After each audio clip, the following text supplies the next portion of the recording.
दरम्यान ठाकरेंच्या पत्रकार परिषदेला राहुल नार्वेकरांनी देखील उत्तर दिलं. पाहूया.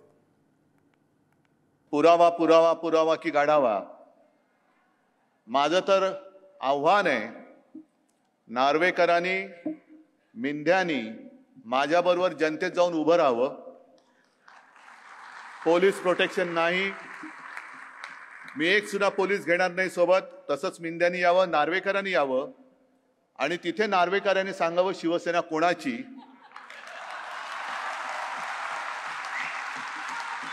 आणि मग जनतेने ठरवावं कोणाला पुरावा गाढवा का कोणाला तुडवावा.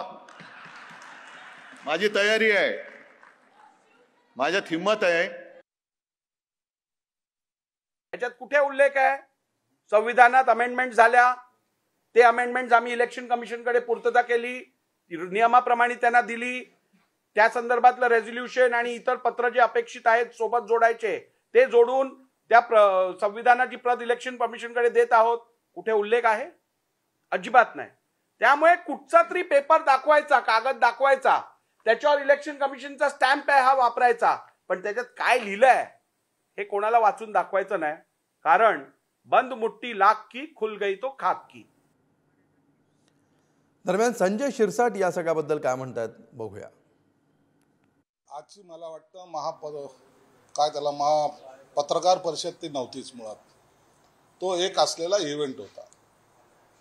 मग या इव्हेंटमध्ये काय होतं, ड्रामा होता, ॲक्शन होतं आणि हास्य जत्रा सुद्धा होती. असे वेगवेगळे महाभाग त्याच्यामध्ये दाखवण्यात आलेले.